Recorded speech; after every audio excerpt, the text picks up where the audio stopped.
fisiología. Vamos a estudiar un poco lo que son los fármacos que se utilizan en psiquiatría. Los básicos, básicamente los fármacos más comunes, divididos pues en antidepresivos, antipsicóticos, que es los que se utilizan más. Los estabilizadores del ánimo un poco porque eso ustedes lo llevan en neurología. El uso normalmente de los estabilizadores del ánimo es un uso secundario que nosotros le damos, es un uso primario. En cambio, pues los antidepresivos sí, son propiamente de la especialidad.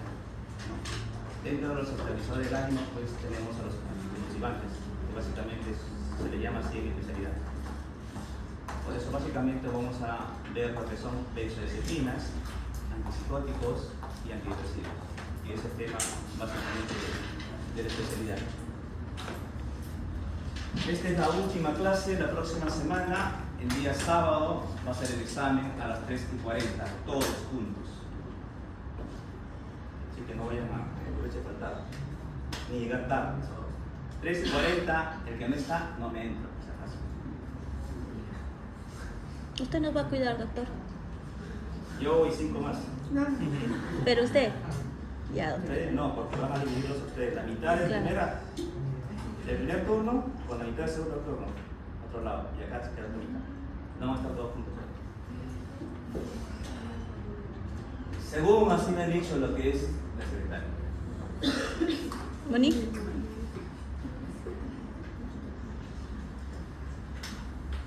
Antidepresivos. Los antidepresivos pues incluyen varias clases de medicamentos que se utilizan para tratar a pacientes con depresión, ansiedad y otras afecciones psiquiátricas, indicados como tratamiento farmacológico de primera línea para trastornos de ansiedad y trastornos depresivos. Se clasifican en varios grupos, ¿no? En los IRS, que son los clásicos, y en los fármacos mixtos. Los mecanismos de acción del primer grupo mayormente son los inhibidores de la adaptación de la serotonina, que es la acción principal. Entre ellos tenemos pues a la fluoxetina, paroxetina, sertralina, citalopram y escitalopram. El citalopram es una variación del escitalopram. Se podría decir es la segunda generación. La primera generación ha sido el citalopram. La segunda generación solamente es, digamos, un mejoramiento del citalopram como resultado da el escitalopram. Las dosis o las presentaciones que vienen, no son, por si acaso son dosis, pero las presentaciones que vienen, la fluoxetina, la presentación clásica que viene es de 20 miligramos. La paroxetina viene una presentación de 20 miligramos y también tiene una presentación de 40 miligramos. La sertralina viene una presentación de 50 y 100 miligramos. Por si acaso lo que está acá son las dosis, lo que yo les estoy diciendo son las presentaciones. El citalopram viene de 10 miligramos, de 20 miligramos. Y el escitalopram también viene en presentación de 10 miligramos y 20 miligramos. La literatura, según nos dicen, que debemos o podemos usar un máximo de 40 miligramos, ¿no?, de fluoxetina, paroxetina 40 miligramos, sertralina 200 miligramos, citalopram 40 miligramos, escitalopram 20 miligramos. Hay otras literaturas que mayormente cuando hablamos lo que es la fluoxetina, porque la fluoxetina puede ser usado no solamente para la depresión, sino para enfermedades como el TOC, que se utiliza pues dosis de 80 miligramos. Hasta 80 miligramos es factible usar, según la sintomatología que va presentando. En una depresión simple, sí, se inicia, el modo de acción de iniciar un fármaco siempre es con dosis mínima. Conforme uno va viendo cómo va reaccionando el paciente ante el fármaco, va aumentando. La dosis que se puede utilizar pues en los de inicio son de 10 miligramos y después podemos aumentar a 20 miligramos. Hay que tener en cuenta que la fluoxetina dentro del mercado peruano viene en dos presentaciones, en cápsulas y en tabletas. Eso es lo que estamos hablando en el Perú. En el extranjero también vienen pues, mayormente vienen en cápsulas, pero acá son las dos presentaciones que aún se mantienen. El problema que tenemos a veces para el inicio es eso, ¿no?, cuando vienen en cápsulas. Pues bueno, dentro de los hospitales tenemos la facilidad que podemos mandar a preparar dosis de 10 miligramos. Eso todo hospital lo tiene. Todo hospital, una receta le dice a lo que es mi farmacia, prepare tal dosis y preparan las cápsulas de 10 miligramos. La paroxetina es un fármaco normalmente pues que si lo van a encontrar básicamente pues lo que es en el área privada. No lo tienen mayormente en MINSA, lo tienen ni en salud, pero sí lo tienen pues en el área privada, las clínicas. Todos estos fármacos, dentro de ellos, lo que es la paroxetina, podemos utilizar hasta 60 miligramos. Estas dosis son de una literatura. Dependiendo mucho, como les digo, de qué trastorno estamos hablando. Si hablamos pues, de un trastorno depresivo recurrente, vamos a usar dosis máximas. Peor aún si es que este paciente está presentando, digamos así, ideación suicida. No solamente vamos a utilizar antidepresivos, ahí ya viene lo que se llama, pues, en algunos casos, la polifarmacia, que puede ser antidepresivo, más estabilizador del ánimo, más lo que viene a ser antipsicóticos. Pero en este caso solamente estamos mencionando lo que es antidepresivos. Dentro de los TIRS, ya los duales, ¿por qué se llaman duales? Porque son medicamentos que pueden utilizar o su principio de acción es la recaptación de la serotonina y la adrenalina. Una acción principal debido a la inhibición de sus transportadores. Acá tenemos la presentación de 75 miligramos de lo que es la venlafaxina. Anteriormente había una presentación de 37.5. Ya dejó de existir esa presentación y actualmente hay de 75 y de 150 miligramos. La duloxetina también es un antidepresivo, tan igual como nosotros utilizamos lo que es anticonvulsivantes. La duloxetina también es utilizada por lo que es para el dolor. ¿Quiénes utilizan? Los neurólogos. Ellos utilizan, pero no lo utilizan como un antidepresivo, no lo utilizan para el dolor. Las presentaciones son de 30 y 60 miligramos. Dosis máxima de venlafaxina, 225 miligramos. Dosis máxima de duloxetina, 120 miligramos. Los clásicos, que ya muy pocos se usan, dentro de ellos está la amitriptilina, la clomipramina, la imipramina y la mafortimina. Los dos últimos, los dos primeros sí, todavía se utilizan, pues son fármacos antidepresivos. En lo que respecta pues a la clomipramina, todavía se utiliza pues, o se sigue utilizando para lo que es el TOC. Es bastante utilizado dentro pues, de lo que es el trastorno obsesivo compulsivo en dosis bastante altas. El problema viene que tienen bastantes efectos secundarios, por eso es que ya no utilizamos mucho sus fármacos. Y en los mixtos que tenemos acá, tenemos pues a la mirtazapina. Actúan bloqueando autorreceptores alfa 2 y serotoninérgicos. La mirtazapina tiene una presentación de 30 miligramos. Hay algunos laboratorios que tienen una presentación de 15 miligramos, pero ahora son muy pocos. La mayor, digamos acá en el Perú, lo que mayormente se ve es de 30 miligramos. La mayoría de los medicamentos que mencionamos acá tienen pues las presentaciones también en grupos dispersables, no solamente en pastillas, en cápsulas, también hay grupos dispersables, según los laboratorios que se pueden tener. Acá tenemos también pues dentro de los comentarios los fármacos muy bien tolerados, son seguros en sobredosis. Sus principales efectos secundarios son gastrointestinales, náuseas, diarreas. Producen disfunción sexual, sobre todo la paroxetina. La paroxetina y la sertralina son más sedativas. La fluoxetina es la de vida media más larga y es más estimulante que sedativa. Por eso es que la fluoxetina mayormente lo utilizamos en el día. Ustedes le dan a un paciente fluoxetina en la noche, lo van a tener caminando toda la noche. Pero con eso no quiere decir, por eso siempre les digo, el paciente es el que hace los efectos secundarios y la dosis. Dentro de los pacientes, un 20% de los pacientes les da sueño, que es bastante raro. Un 80 a 90% de los pacientes, la fluoxetina, que es lo real, los activa. Hace que tengan energía, que puedan hacer sus cosas y no tengan pues esa somnolencia que presenta ese 10 o 20%. El citalopram es el inhibidor más selectivo con menor potencia de interacción farmacológica. El escitalopram es una forma racémica del citalopram, leve potencial cardiotóxico, no produce en el momento el apetito, puede producir el llamado síndrome hiperseropinótico, que puede producir diarreas, acaticia, temblores, hipertermia, agitación, etc., que es raro, pero grave. Son bien tolerados en sobredosis, puede producir hemorragia por alteración de la coagulación. Todo esto serían todos los fármacos, absolutamente todos, ninguna se libra de tener efectos secundarios. Todos van a tener. Hasta un simple paracetamol que ustedes toman tiene efectos secundarios. Pero no necesariamente pues se van a dar eso. Por eso digo, la reacción va a depender. El 90% de los pacientes, siempre hay un margen de 10, casi no les pasa eso. Por eso que se dice son bien tolerados. Y cuando por X motivo hay una sobredosis, no hay mayor peligro en ellos. Fármacos potentes, la mayoría de efectos secundarios son gastrointestinales y bien tolerados, náuseas, sequedad de boca, estreñimiento, etc.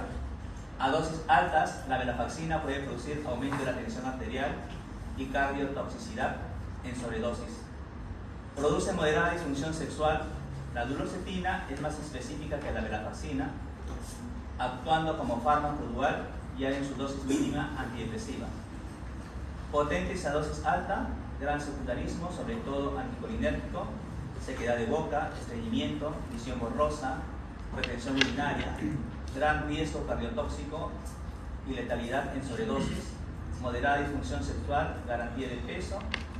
No deben ser empleados como tratamiento inicial de la depresión o asistencia primaria. Estamos hablando de los clásicos, ¿no? Y los mixtos son bien tolerados, tienen un perfil sedativo, producen escasa disfunción sexual, posible ganancia de peso.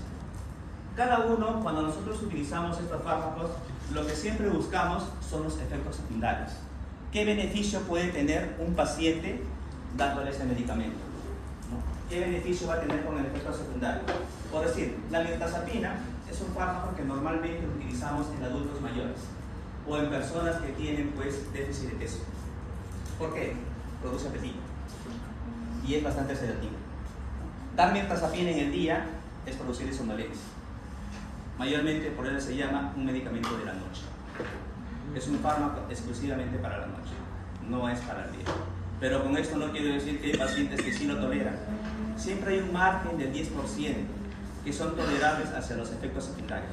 No en todos se cumple. En la mayoría, como les vuelvo a repetir, el 90% sí los cumple. Pero hay 10% que no les pasa nada. Pueden tomar 2 mirtazapinas en el día y están normales. La mirtazapina tiene un efecto bastante curioso. Es inversamente proporcional. ¿Qué quiere decir eso? Menos dosis, más sedativo. Más dosis, menos sedativo. En cambio, si vamos con arriba para la fluoxetina, un efecto secundario que puede producir también es la disminución del apetito. Por eso que algunos endocrinos utilizan la fluoxetina cuando hay obesidad.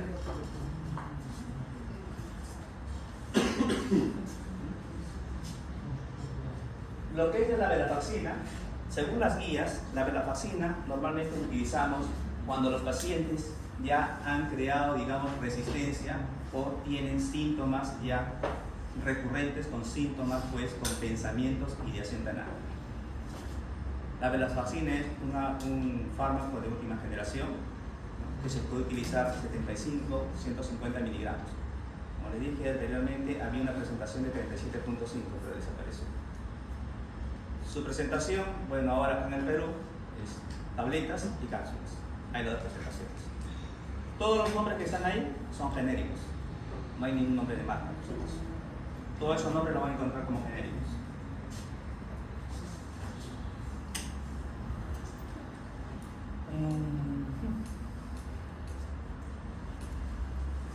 La sertralina no solamente pues, se utiliza para lo que es depresiones, también se utiliza para lo que es el TOC en dosis altas y también se utiliza para lo que es la eyaculación precoz.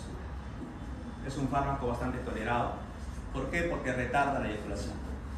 Entonces es un fármaco que nosotros damos. Es el que tiene mayor potencia sobre los otros fármacos.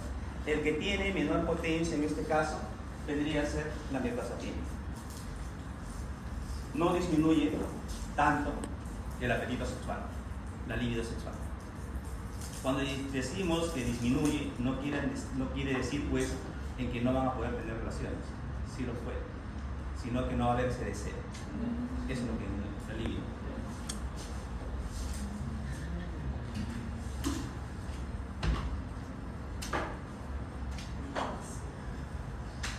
La absorción tiene una buena absorción en el tracto gastrointestinal, no se ven afectados por los alimentos, alcanzan los niveles plasmáticos máximos en unas pocas horas, la distribución, lipofílicos, ampliamente distribuidos por todo el cuerpo, incluido el cerebro, que es normalmente pues donde nuestros fármacos actúan, en el cerebro.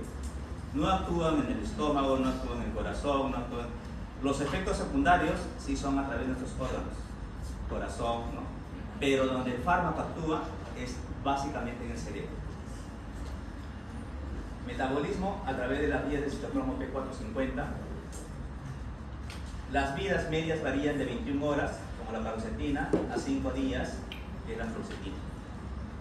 La excreción, el 80 o el 100% se excreta en la orina y en las heces.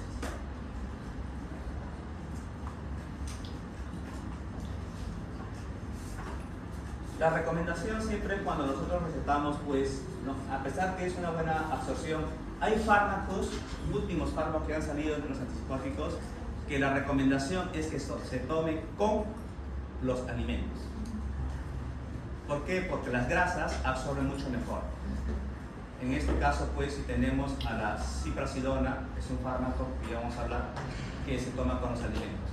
En estos, normalmente, pues, reducen un poco, a pesar que la literatura dice eso, ¿no? Pero reducen sí un poco lo que es la absorción. Por eso es recomendable y mejor tomar media hora después que se hayan ingerido los alimentos. Esa es la recomendación para las pastillas. ¿Por qué también tienen que tomarse después los alimentos? Porque si lo toman con el estómago vacío, van a producir pues molestias gástricas, gastritis o otros tipos de enfermedades que puedan haber.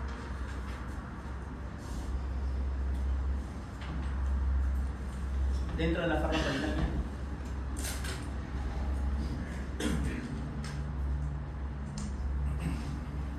tenemos un vínculo entre la disminución de la serotonina y la depresión. Se sugirió por primera vez en la década de los 60 y se consolidó en la década del 90 con el advenimiento pues, de los virus. En la actualidad se acepta que puede haber una deficiencia en la traducción de señales de estos neurotransmisores relacionadas a múltiples causas, vale decir genéticas, neurotróficos, neuroinmunológicos y hormonales.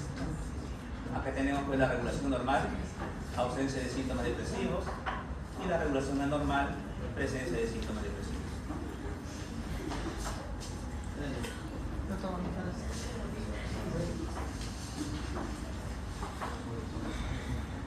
Dentro de las indicaciones,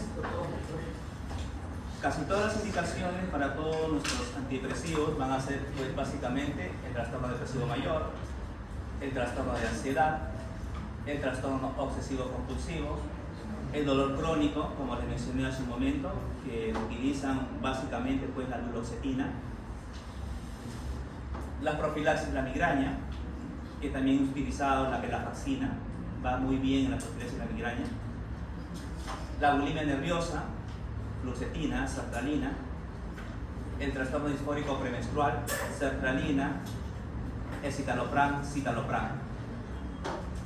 Hay personas, pues, sobre todo pues, mujeres, estamos hablando de menstruación, que tienen pues esa disforia premenstrual, ¿no? Cambio de humor, ponen irritable, melancólicas, y eso normalmente pues a veces interfiere en su vida cotidiana. Se vuelven muy, pero muy irritables. Mira mis metoques. O se vuelven muy sentimentales. Que pasa por ahí alguien y comienzan a llorar. Entonces, cuando ya está pasando eso, se recomienda pues, que comience a tomar con 5 o 10 días de anticipación un antidepresivo.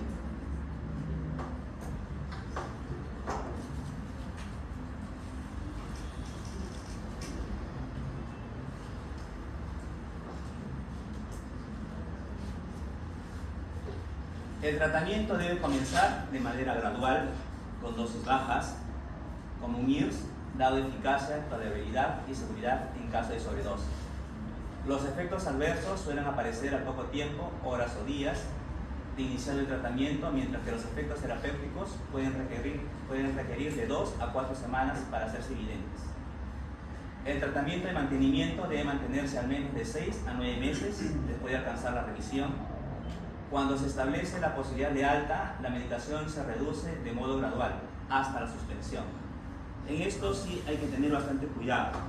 Cuando uno comienza a recetar, pues IRS, no estamos hablando de antibióticos.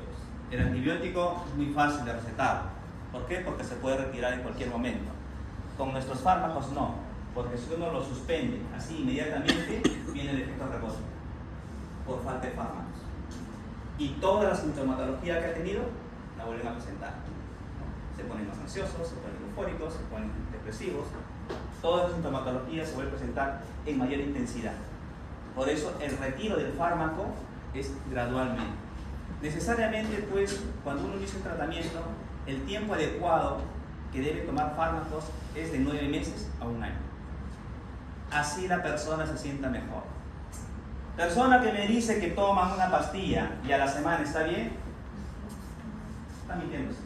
La pastilla no hizo nada. El fármaco comienza a actuar a partir de la segunda semana. Es lo que demora en actuar. Hay algunos fármacos, sí, que han salido, todavía no vienen al mercado, que actúan dentro de las 48 horas. Cuando hablo del mercado, estamos hablando del Perú. En el extranjero. Pero acá, mayormente, pues, hablamos sertralinas, hablamos fluoxetina, si hablamos, pues, de la vaccina, van a tener que esperar 2 semanas, como mínimo, para que recién sientan al menos que el fármaco está actuando en un 10 al 20%. La mayor capacidad del fármaco alcanza aproximadamente, pues, al segundo mes o tercer mes. Actúa casi al 100%. Ahí vemos cómo el fármaco está actuando a todo nivel. El retiro del fármaco también igual, ¿no? ¿Cuándo vamos a retirar un fármaco? Cuando el paciente no presente sintomatología, ningún tipo de sintomatología, por lo menos 2 o 3 meses. Si me dicen que solamente hace un mes he dejado de tomar o he dejado de tener síntomas, no hay por qué retirar.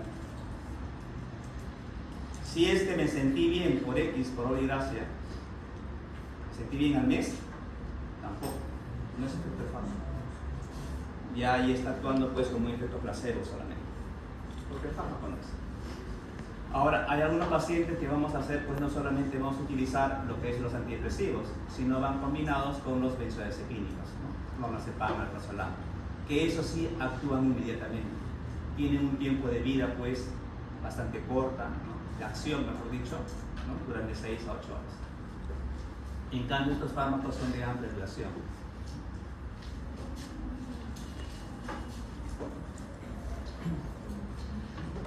Dentro de los efectos adversos, náuseas, somnolencias, estreñimiento, disfunción sexual, boca seca, visión borrosa, hipotensión ortostática, retrasos en la conducción cardíaca, síndrome serotoninérgico, ¿no?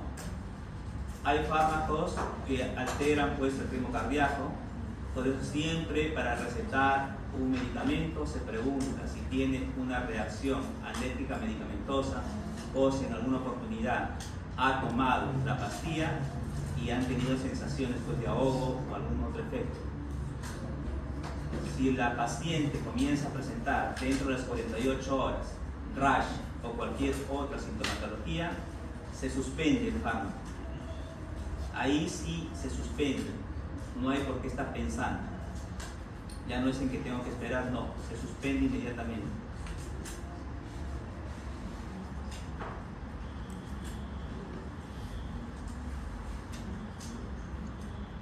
Dentro del síndrome serotoninérgico se descubrió por primera vez como una reacción entre los IRS y los SMAOs.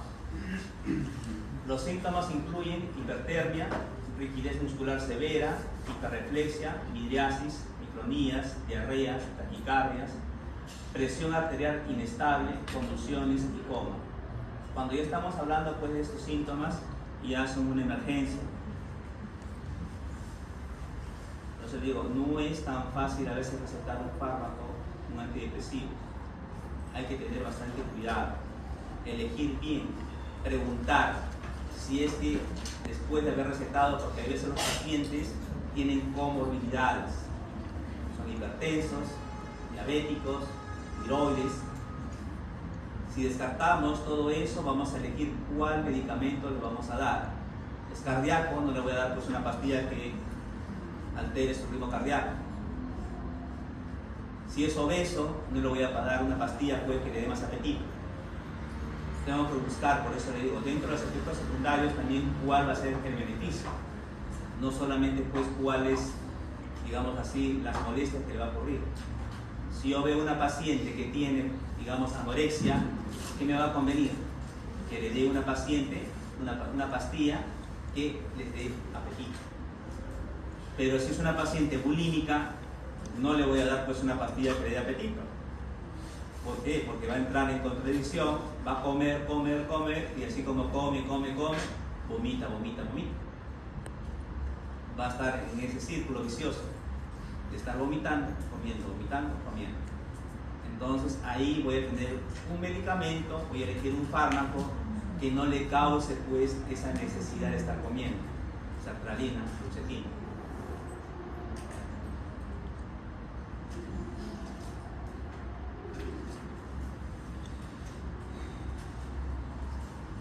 Vamos a mencionar un poco pues, de los antipsicóticos.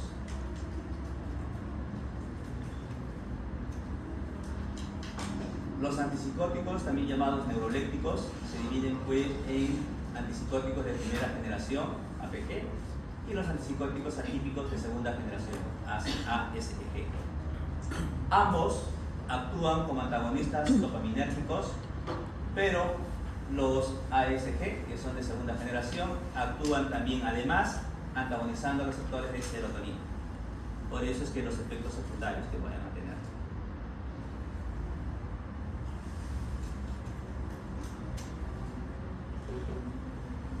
Tiempo de concentración pico en plasma, estado estacionario de 1 a 6 horas.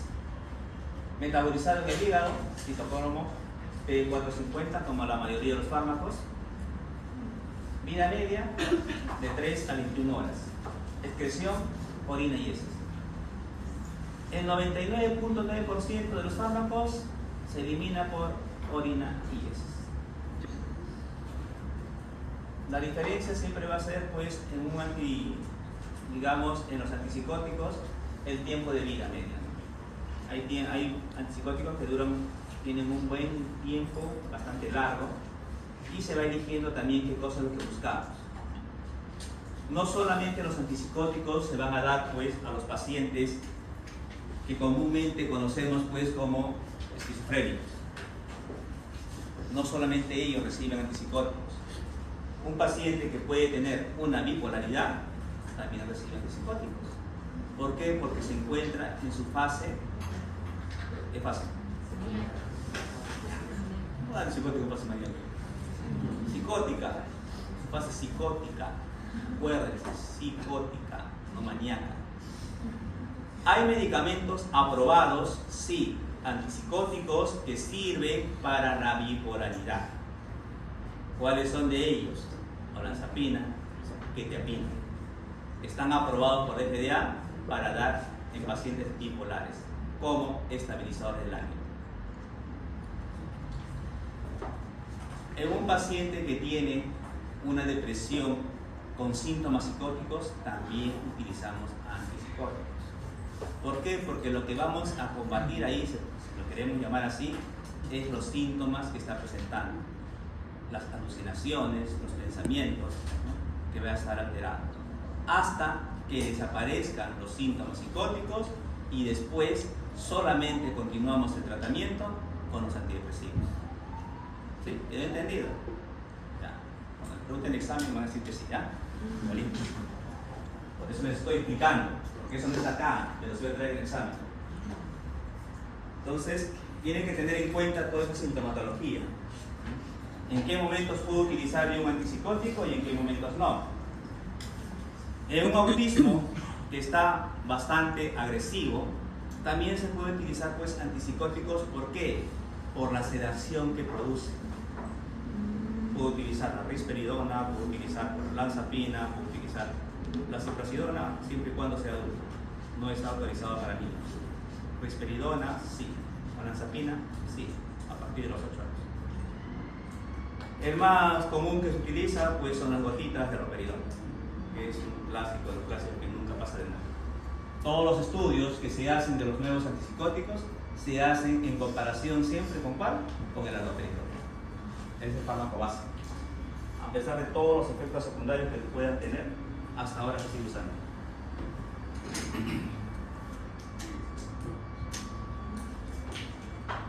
Los efectos terapéuticos, ¿no?, pueden ser debidos hipotéticamente. ¿Por qué le decimos hipotéticamente? Porque hasta ahora no sabemos exactamente dónde actúa, en lugar específico. Cuando se descubra dónde actúan, al menos ahí los medicamentos van a ser más específicos. Todavía no se sabe, por eso siempre se utiliza la palabra hipotéticamente. Al bloqueo de los receptores D2, específicamente pues en la vía mesolímbica, responsable de los síntomas positivos de la esquizofrenia. Tenemos la dopamina, la vía mesolímbica en la esquizofrenia no tratada. Ahí tenemos los receptores, los D2, y que van a producir los síntomas positivos. Al igual en la parte baja, tenemos ya el antagonismo pues dopaminérgico, las vías mesolímbicas, antagonismo D2. Aquí ya están los receptores y acá ya tenemos pues la reducción de síntomas positivos. Exactamente por eso les digo, ¿no? Es como si nosotros tomamos algo, pero atacamos todo. No tenemos el punto todavía exacto donde el fármaco va a actuar. Ya cuando se descubran eso, va a haber curas, aparentemente. Efectos secundarios por bloqueo de los receptores D2 en la vía mesocortical, nigroestriada y tuberoinfundibular. La mesocortical, ahí tenemos la producción de síntomas negativos secundarios. Vemos arriba el dibujito, cómo está ahí, un suspiro todavía ahí, para que vean. ¿Y qué cosa hay en costadito? Una zanahoria. ¿Para qué la zanahoria? No está estimulando, pero nada, no hace caso. Con él no es.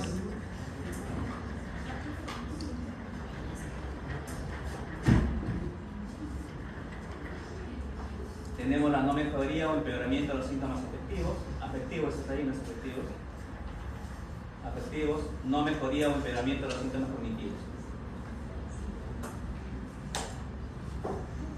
La vía nitroestriatal antagonista del DO2, la vía tuberoinfundibular antagonista del D2. Como vemos, los niveles de prolactina se incrementan. Hay algunos, digamos, específicamente casi la mayoría de los antipsicóticos se dice pues que, digamos así, aumentan lo que es la prolactina, ¿no? En este caso, el que aumenta más la prolactina es la risperidona. Por eso hay que tener bastante cuidado cuando aumentan la prolactina por los efectos secundarios que puede tener, sobre todo en pacientes mujeres jóvenes. Lo primero que a veces piensan cuando aumenta la prolactina, ¿por qué? Porque cuando aumenta la prolactina, ¿qué se segrega? Leche, ¿cierto? Entonces, lo primero que piensan a veces es en que están gestando. ¿Por qué? Porque lo relacionan con la gestación. Y en los hombres le produce, pues, ginecomastia. Hay que tener cuidado, ¿no? Porque eso, con el tiempo, en pacientes jóvenes puede producirles esterilidad. Ese es el mayor cuidado que tenemos con lo que es la prolactina. Y el que mayormente sube la prolactina, como les voy a repetir, es la risperidona. También en menos está la ciprasidona. En otro menos está, pues, digamos, lo que es la olanzapina, en segundo lugar. En tercer lugar sería la ciprasidona. En ese orden van subiendo, pues, la prolactina. Pero se ha demostrado que todos, en uno o mayor grado, sí sube la prolactina. Hay algunos que no notan, ¿no? Pero eso también depende también cómo el paciente absorbe el fármaco. Eso es muy importante, por eso les digo, ¿no? Todo paciente es un mundo diferente. Todo paciente es una huella digital. Son individuales. Si yo tengo pacientes que toman 12 miligramos de risperidona y nada. Ni siquiera 0.0 de proteína más. Como tengo una paciente que tomó solamente 2 miligramos y se elevó la prolactina. Entonces, el metabolismo pues es diferente en todas las personas. El monitoreo mayormente pues se hace después de un mes que haya tomado el fármaco, se comienza a sacar primero un dosaje de prolactina para ver primero el inicio, porque no vaya a ser que ahí sí haya venido con la prolactina alta y no es efecto de la pastilla. Ahí sí que tenemos que sospechar de qué, de un tumor, ¿cierto?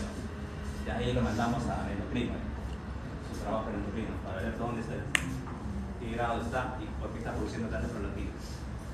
Por eso se inicia con un examen y después vienen los controles. En el primer año, 2 controles. En el segundo año, 1 vez al año, para ver cómo va. Cuando son pacientes crónicos. Antipsicóticos, pues normalmente quienes van a tomar pacientes crónicos, ¿no? Cuando son pacientes que solamente necesitan por X motivos, ¿no? Una depresión recurrente con síntomas psicóticos, pues no se les toma porque no van a utilizarlo mucho tiempo. Un TOC, sí, también va a utilizar por bastante tiempo. Un TOC puede presentar síntomas psicóticos. Todo paciente que presente síntomas psicóticos va a tener que tomar pastillas, si no quiere. El efecto terapéutico, ¿no?, de un atípico se medirá por tener acciones antipsicóticas, pero sin producir síntomas extrapiramidales ni hiperprolactinemia. Además, su acción antagonista dopaminérgica, acción antagonista serotonina. Estimulación de los receptores 5-HT2A por la 5-HT, bloquearía la liberación, ¿no?, en el estriaje. No existe, hasta ahora no existe un fármaco que no tenga efectos secundarios. Cuando iba a entrar el aripiprazol, que es un antipsicótico de última generación, ¿no?, también se pensaba que era el fármaco ideal, porque en realidad en el papel pues sí decía que no tiene ningún efecto, que no causa ningún tipo de acaticia, ¿no?, ninguno de los efectos secundarios que estamos viendo. Pero después con el tiempo se vio que sí tiene efecto, que sí lo tiene en menor intensidad, sí. Pero a veces hay fármacos que son, pues, digamos, por decirlo así, su efecto real debería ser, en este caso, por decir, el aripiprazol cuando salió fue un fármaco diseñado para la esquizofrenia. Pero con el tiempo, pues, se pudo observar que no va muy bien. No a todos los pacientes le cae pues tan bien, al menos en sus efectos antipsicóticos. Pero sí va bastante bien en lo que es pues los limítrofes. El primer fármaco que se utiliza pues para los bordes es el aripiprazol, que es un antipsicótico. Pero para la esquizofrenia tenemos que usar dosis bastante altas.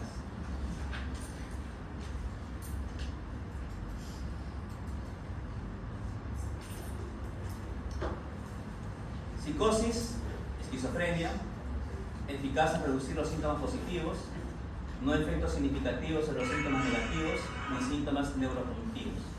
Manía asociada con el trastorno bipolar, los trastornos del TIC, Tourette, depresión severa, resistentes al tratamiento.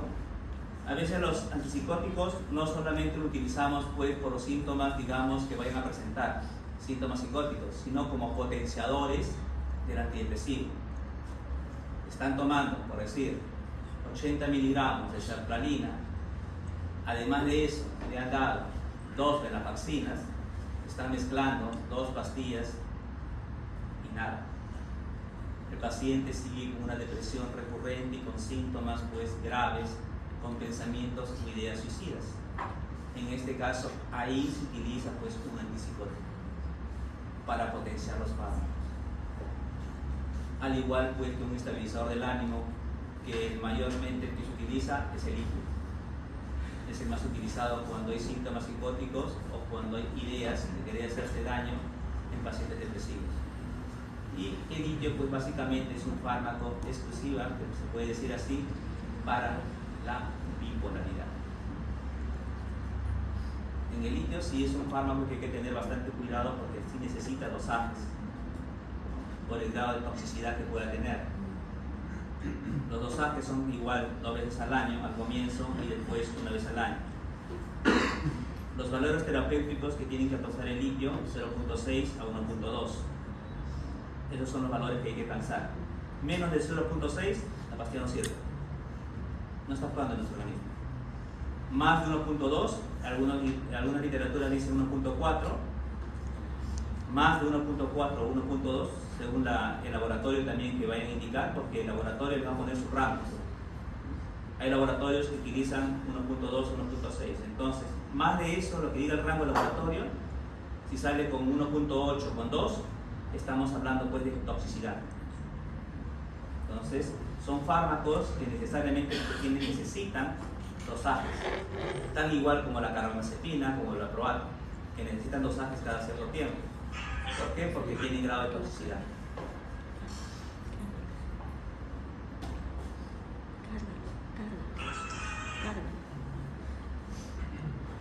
También son utilizados pues en las demencias, problemas graves de comportamiento en niños, reducen el comportamiento auto y heteroagresivo, como mencioné, ¿no? ¿Por qué? Porque tienen ese efecto secundario de ser sedativos. Un paciente agitado se le da un antipsicótico, por decir un adulto, normalmente el antipsicótico que se elige, ¿cuál es? Es las gotitas de haloperidol.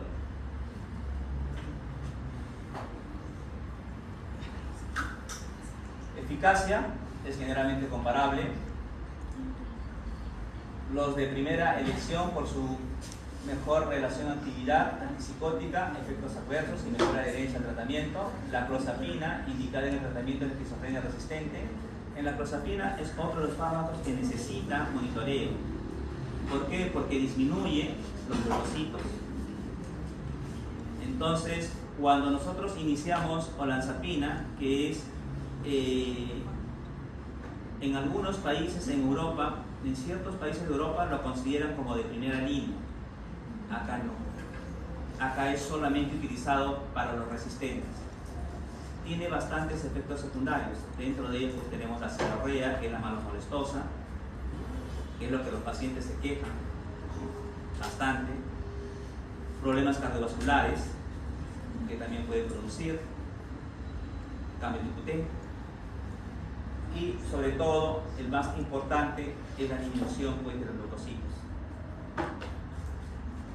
Los controles, cuando utilizamos pues, clozapina, el control es durante el primer mes tiene que tener 2 hemogramas, en el segundo mes tiene que tener por lo menos también igual 3 hemogramas, en el 6º mes, ya después de haber tomado, se toma solamente 1 hemograma y después de control 1 vez al año,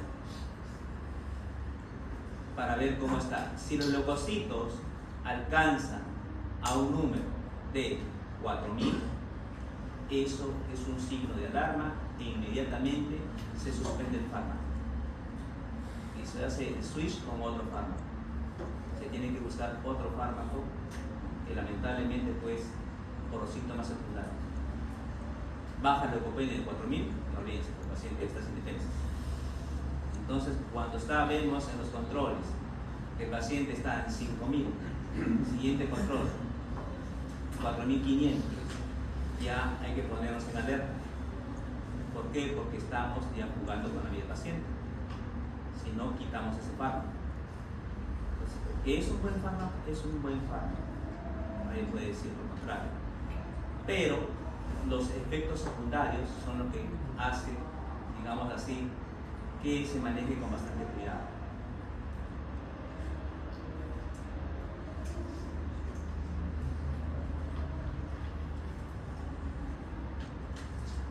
También tenemos pues, dentro de la segunda generación las menos probabilidades de producir efectos secundarios, estabilidades y menor riesgo de disinesia tardía. La disinesia tardía son los movimientos.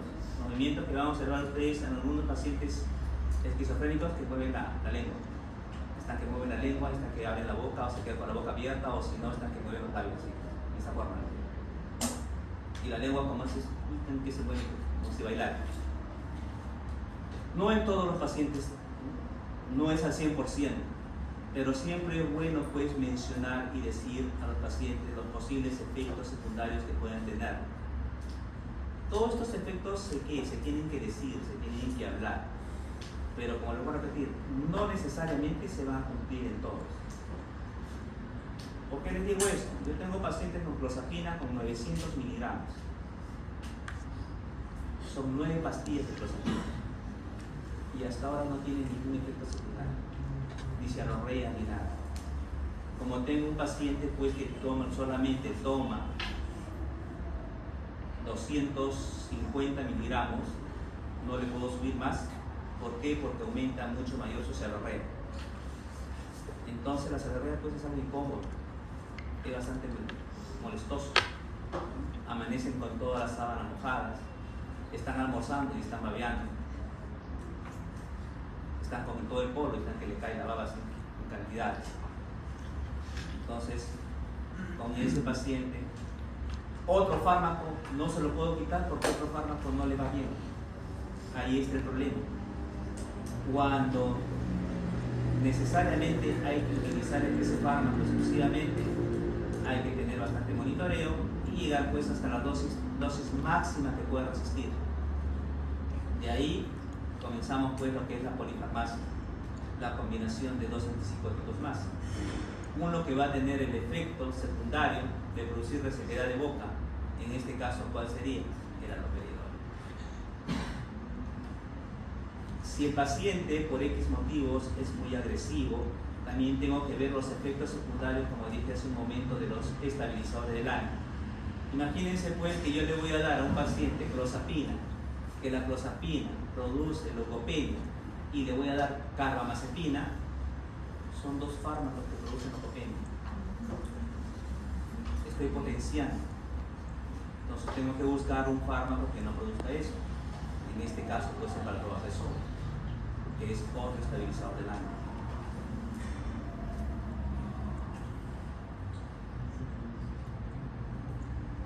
Los de segunda generación tienen más probabilidad de producir síndromes metabólicos, subida de peso.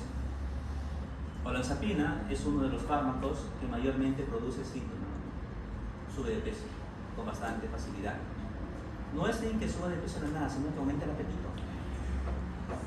Les da bastante hambre. Se ha llegado pues, a ver pacientes que en la noche se levantan y barren con todo el que quieren, todo lo que encuentran, comen. Entonces eso hace que tengan ganancias secundarias de peso, que tampoco no es bueno. ¿Por qué? Porque si seguimos con esa línea, van a terminar pues diabéticos, van a terminar hipertensos. ¿Por qué? Van a subir el colesterol, los triglicéridos. No solamente pues es dar fármacos y me olvidé, sino es dar fármacos y ver cuáles son los posibles efectos secundarios que voy a tener, porque hay que ver al paciente como un todo. El hecho de tener una especialidad no significa pues dejar de ser médico. ¿Por qué? Porque tenemos que tener el conocimiento de todas las otras, no en la intensidad que tienen los especialistas, pero sí tenemos que tener conocimiento pues, de todos los efectos secundarios que pueden producir una diabetes. Porque si no, ¿cómo vamos a saber que no es un efecto de la diabetes? Y comenzamos a dar otra cosa.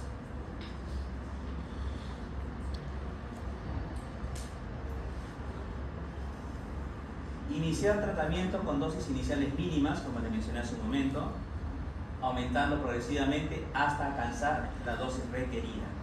Dosis requerida significa la dosis que necesita el paciente, no es la dosis máxima, no se equivoquen en eso. Dosis requerida es la dosis que el paciente está estable. Porque en el inserto dice dosis máxima 200 o 300 o 400 miligramos, no necesariamente implica eso. Si a mi paciente yo le doy una pastilla que es de presentación de 50 miligramos, un adulto mayor, de inicio con 25 miligramos y está bien, se queda ahí. No le va a dar 50, porque en el libro dice que tengo que darle 50. Todo paciente hace su dosis. Todo paciente reacciona. Es un organismo pues individual. Igual los antipsicóticos, ¿no? Los antipsicóticos, como le digo, todos van a ser diferentes, van a actuar de diferente manera. Las dosis máximas no deben prolongarse más de lo necesario para el control de los síntomas agudos. Las dosis de mantenimiento deben conseguirse también de forma muy progresiva. Conforme uno va viendo, ¿no? Uno va examinando al paciente, comenzó con media, espero un tiempo prudencial, un mes, veo que no hay cambios, ya les dije, a los 15 días recién el paciente va a comenzar a absorber el fármaco.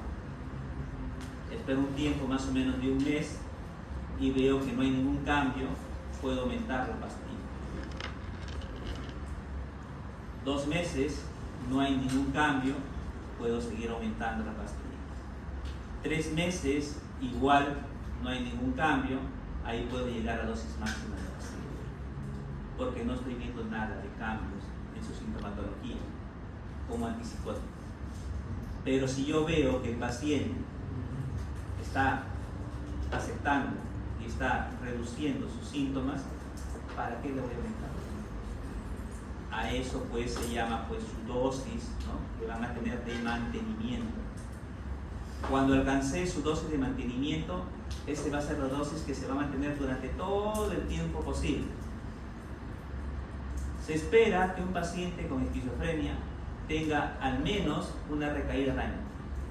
Así se espera. Casualmente, cuando están con fármacos es mucho más fácil aumentar y que actúe más rápido. Pasa la crisis, disminuimos el fármaco, las dosis que aparentemente lo aumentamos.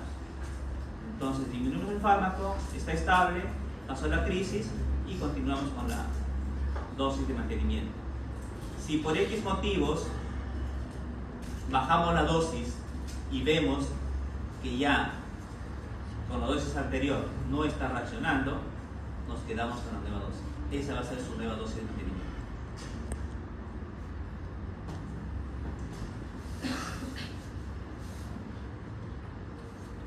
Efectos adversos: distonías agudas, disfonías tardías, acaticia. Parecen correcaminos, están caminando de un lado para otro, no están sentaditos, están intranquilos, están que mueven la boca por él. Parkinsonismo secundario, movimientos involuntarios de los brazos, de las piernas inquietas. Efectos cardiovasculares, hipotensión ortostática por el bloqueo alfa-adrenérgico, retrasos en la despolarización, efectos por bloqueo de receptores colinérgicos y muscarínicos, sequedad de boca, visión borrosa, estreñimiento, retención urinaria, efectos adversos hematológicos, leucopenia, como le mencioné hace un momento, agonocitosis, síndrome metabólico, y el más que hay que tener cuidado pues es con el síndrome neuroléptico maligno. En el Perú es tan grande que son raros los pacientes. No se ve mucho. En Europa, bastante. Su idiosincrasia pues es diferente. Su metabolismo es bastante diferente. No sé si es más delicado, no sé, pero acá aguantan todo. ¿Verdad? Acá le das 200 miligramos y nada.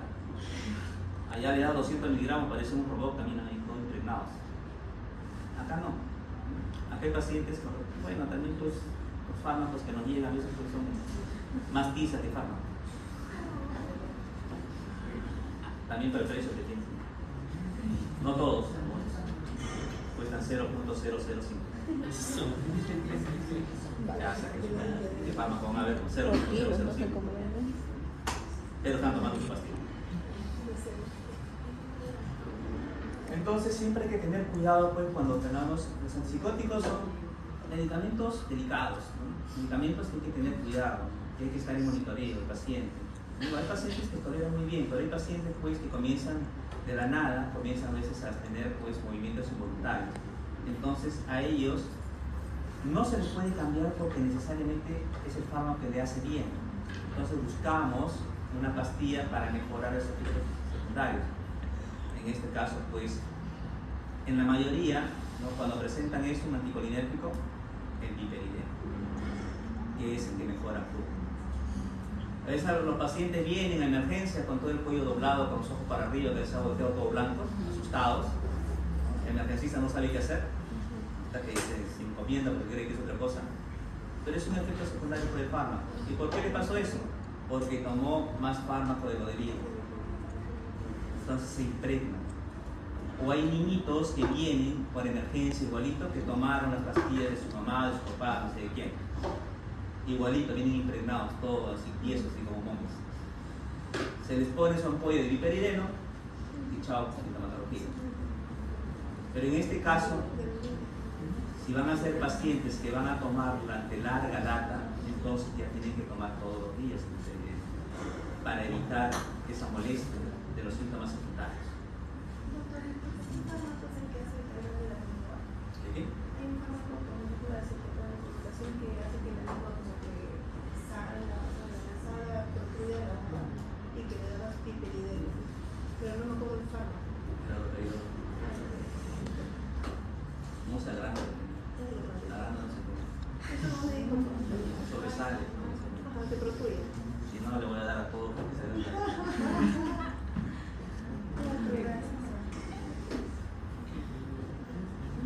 Pero siempre es bueno saber pues cuáles son las características del síndrome neuroléptico maligno. ¿No digo? En todo mi vida profesional nunca he visto uno. Hasta ahora. Hipertermia.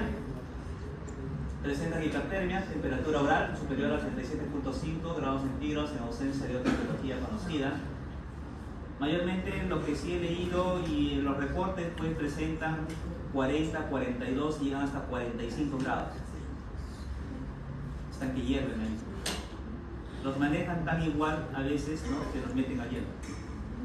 Con un niño, ¿no?, que está con fiebre alta o helado, para evitar pues la convulsión. Pero de ya porque tienen 42 ya van a tener problemas, más lo que tienen todavía, el cerebral. Efectos extrapiramidales severos caracterizados por la siguiente: rigidez muscular, se ponen tiesos, duros, como un muerto, nadie lo mueve. Un tubo de plomo, por eso se llama así el tubo de plomo, porque son así bien rígidos, que si los mueven son con mucha dificultad y se quedan ahí, no regresan. Catatónicos. Ahí, y ahí se quedan, hasta que le pongan el fármaco de piperideno.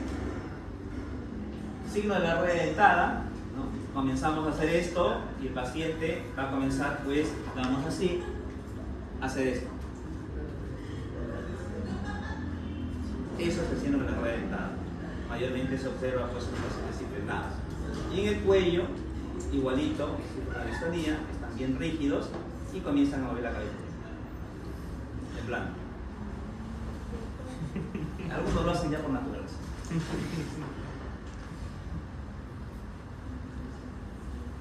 Oculogiras, ¿no?, retrocolis, opistótonos, trismus, disfagia, movimientos coriformes, algunos se mueven, los ojitos se van para arriba, por eso digo, en una emergencia toda esta parte mira para arriba, miren asustados porque creen que están ahí con no sé quién, no sé qué, que los asustados, pero es algo normal. Eso sí se ve cuando toman lo que no deben tomar, o más de lo que deben tomar si quieren, tienen emergencia. Movimientos esquinéticos, lo que le mencioné, marchas festinantes y postura flexo-extensión, ¿no? Las marchas pues son, digamos así, han visto como un borrachito, ¿no?, para un lado, para el otro, y no tienen coordinación, no hay una coordinación pues en la marcha. Después tenemos pues la disfunción autonómica caracterizada por la siguiente: hipertensión, aumento de la presión diastólica como mínima 20 milímetros por encima de la línea basal, taquicardia como mínimo 30 latidos por minuto por encima de la línea basal, taquipnia como mínimo 25 respiraciones por minuto, y aporesis severa e incontinencia, ¿no?, selección.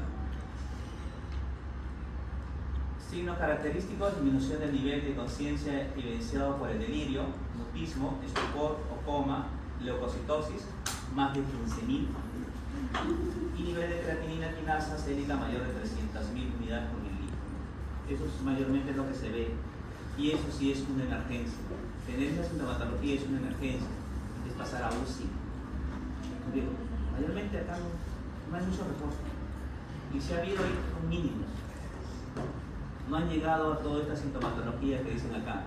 Que se han llegado con rigidez y que se han llegado con temperaturas, sí, pero más o menos temperaturas de 39, 40. Que no es tan escandalosa pues como en otros países, 42, 45. Te los tocan y queman. Pero acá, no mucho. Y que yo sepa, hasta ahora no hay un reporte que haya muerto por eso. Acá, por ahora. O no lo han registrado. Dentro de los ansiolíticos, que son los más usados como caramelos en el Perú, todos tienen acceso a los ansiolíticos, sobre todo el Prazolam, ¿no? Ya con el clonazepam no puede, se les pide receta médica, pero con el Prazolam sí, es día a día, el caramelo, por eso les digo, ¿no? Alitas. Me duele la cabeza el Prazolam, no sé para qué toman, pero llamados pues benzodiazepinas, potencian la actividad del GABA, produciendo efectos activadores sobre el nivel del sistema nervioso central. Las benzodiazepinas tienen propiedades ansiolíticas, relajantes musculares, hipnóticas, sedantes y anticonvulsivantes. No se recomiendan para uso a largo plazo, ya que los pacientes pueden desarrollar dependencia y tolerancia. Los efectos secundarios pueden incluir deterioro cognitivo, somnolencia y depresión respiratoria. Las benzodiazepinas no sirven exclusivamente para dormir. Ese es el peor error que tienen las personas. Las benzodiazepinas son ansiolíticos que tienen el efecto secundario de producir sueño, sí. No sueño, sino una sedación, que es muy diferente. Por eso que toman 2, sigo despierto. Toman 4, sigo despierto. Toman 8, sigo despierto. Tomo 10, que es equivalente, no estamos hablando, si estamos hablando de 2 miligramos, estamos hablando de 2 pastillas y media. 4, 6, de 5 pastillas. Pero la de 2 miligramos no viene. Le viene solamente de 0.5. De 2 miligramos sale bajo receta médica. El problema viene en la costumbre que van a hacer. Los alcohólicos son muy amantes de las benzodiazepinas. Ahora también ya no se estila mucho pues el diazepam. A pesar que el diazepam se sigue utilizando, ¿por qué? Porque tiene un efecto de vida media larga. Cuando trabajamos con alcohólicos es el mejor medicamento para no crearle pues dependencia a otra cosa más. Cuando usamos las benzodiazepinas, ¿no? La diferencia entre una benzodiazepina, un alprazolam y un clonazepam es el tiempo de vida. Uno tiene el tiempo de vida más corto y el otro más largo. Y lo que se sugiere y lo que se busca es el que tenga el mayor tiempo de vida. Salvo está en que sea un paciente pues que tiene problemas de hígado. Entonces ahí se busca el efecto del tiempo de vida más corto. En los adultos mayores, en la cirrosis, todos los que tienen hepatotoxicidad. Entonces, ¿por qué? Porque se va a eliminar, va a pasar por ahí, es el fin. Entonces tenemos que usar algo que se elimine muy rápidamente y que dure poco, para que no sea sedativo. Pero como digo, el mal uso hace que lo utilicen ¿para qué? No puedo dormir, alprazolam. El alprazolam puede ser utilizado en el día, porque es un ansiolítico. Puede haber una persona que está en una crisis de ansiedad generalizada y necesariamente pues va a tomar benzodiazepinas porque hay que calmar esa sintomatología. Y no quiere decir que se va a dormir, porque no es su efecto principal. El efecto principal es bajar la ansiedad. A una persona normal que no tiene ningún síntoma le dan una persona porque mandan a dormir, ¿no? Porque no está atacando nada, no hay ninguna sintomatología de por medio. Pero a un ansioso le das 2 miligramos y recién se calma. Esa es la gran diferencia. Uno es tomar por placer y otro es por necesidad. Ahí es la confusión. Soy dependiente, ¿por qué? Porque lo tomo por placer, no porque lo necesito, porque quiero estar relajado, quiero estar tranquilo, quiero que todo me resbale. Entonces, tomo mi Alprazolam o mi clonazepam. Ese es placer. El otro lo toma, ¿por qué? Porque estoy entrando en un cuadro de angustia, de ansiedad. Ahí es muy diferente. Por eso es que en los cuadros, en los grandes cuadros de ansiedad, se utiliza a veces grandes dosis. Toman hasta 4 miligramos diarios, hasta calmar la sintomatología y hasta que actúe el hígado. Una vez que ha comenzado a actuar el antidepresivo, se va bajando paulatinamente pues, el ansiolítico o la benzodiazepina. Por eso tiene etapas. Para el retiro de la benzodiazepina también hay que tener mucho cuidado. Es igual que el otro, el síndrome de Raynaud.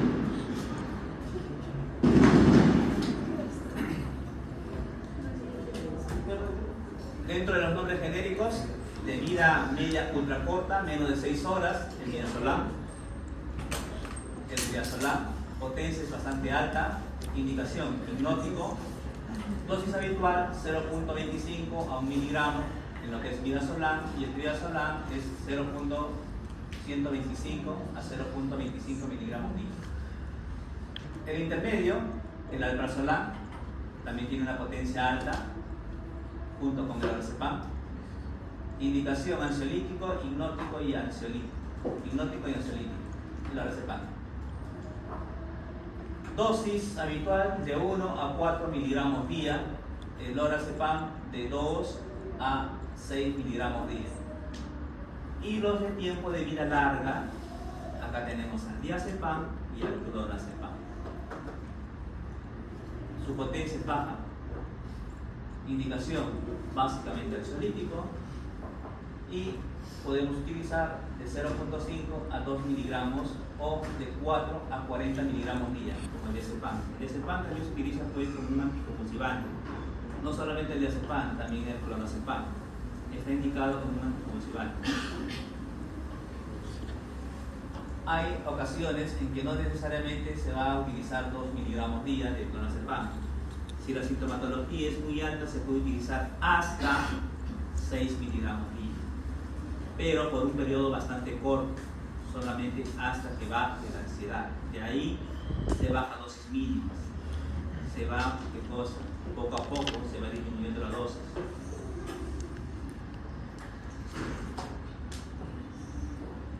Farmacocinética, absorción. Las benzodiazepínicas y lipoquílicas tienen una absorción más rápida. La distribución, las benzodiazepinas y los metabolitos están altamente unidos a las proteínas. Amplia distribución, ingresan al sistema nervioso central y incluso a la placenta. Por eso que no es recomendable.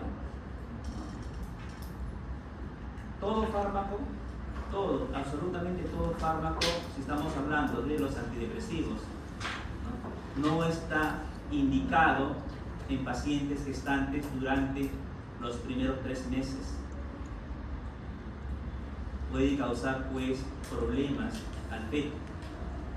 No está indicado, ninguno está aprobado, salvo que esté en peligro la vida de la mamá. Ahí vemos y evaluamos pues riesgo-beneficio. En primer lugar, siempre está la vida de la mamá. En segundo lugar, lamentablemente, está la vida del feto. Pero se le da prioridad a la mamá. Si vemos pues que la sintomatología está demasiado fuerte o la depresión está, digamos así, necesariamente pues vamos a utilizar. El medicamento que sí está indicado, el antipsicótico que está indicado en gestantes es el haloperidol.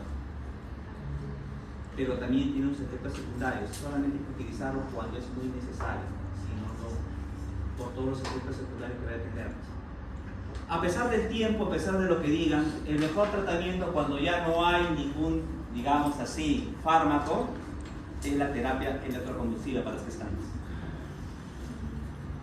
Entonces se le aplica las terapias, el electroshock, el más conocido, ¿no? Y se le quita pues toda la sintomatología psicótica y que se vaya a hacer daño.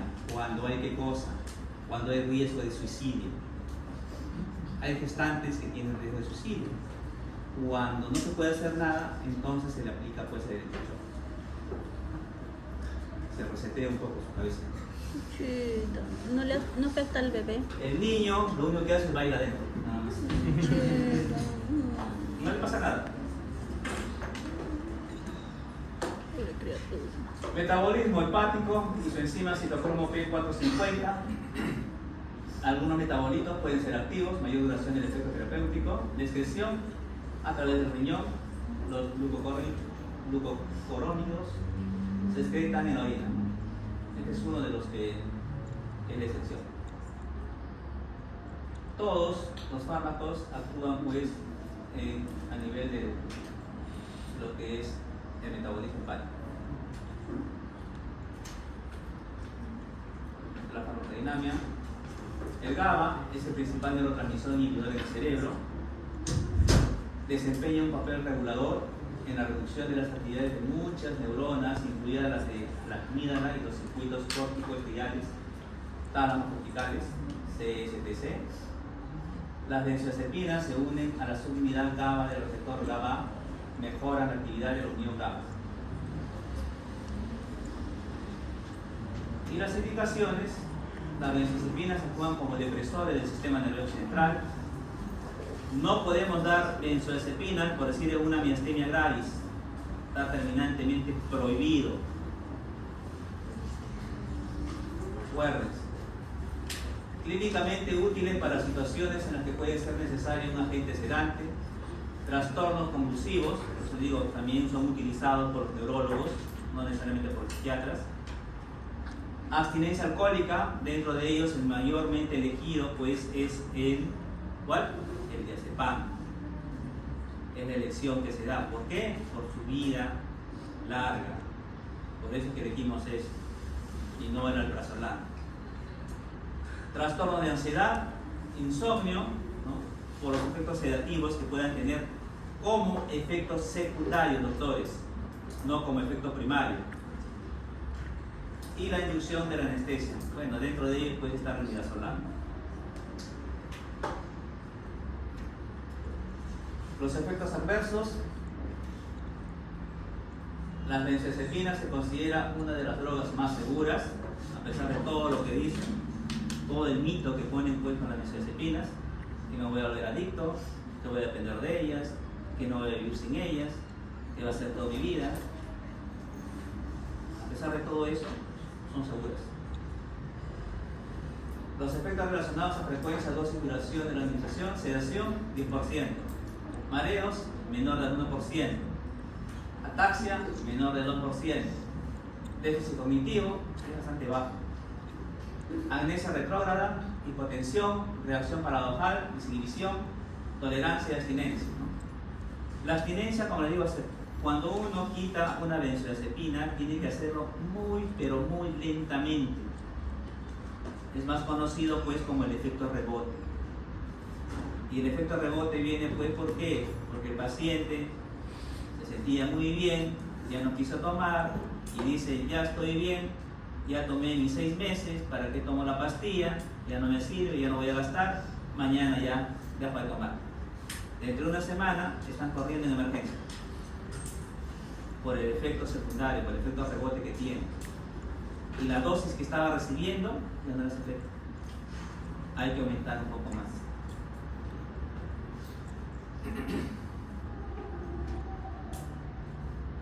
Después, el déficit cognitivo sí tiene ese déficit cognitivo, pero cuando se utiliza pues mayormente a dosis altas, estamos hablando de 4 miligramos diarios. Esas son dosis altas.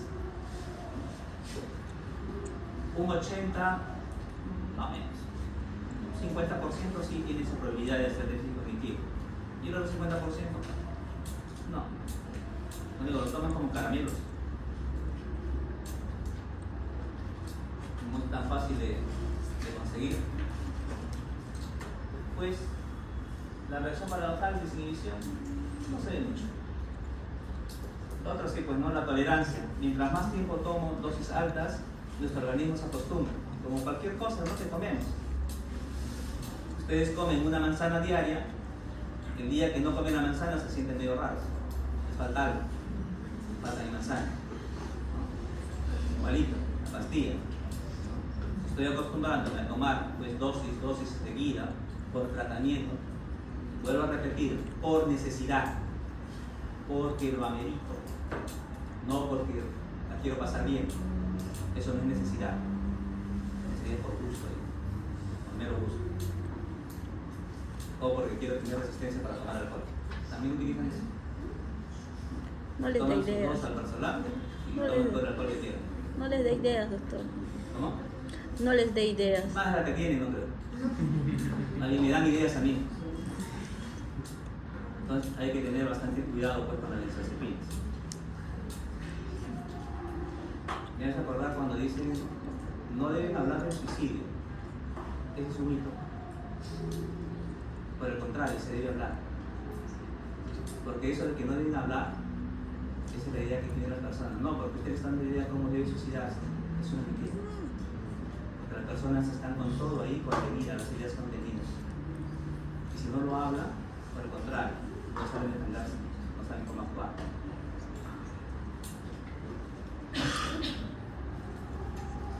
Muy bien, doctores. Hasta ahí fue la clase. Gracias.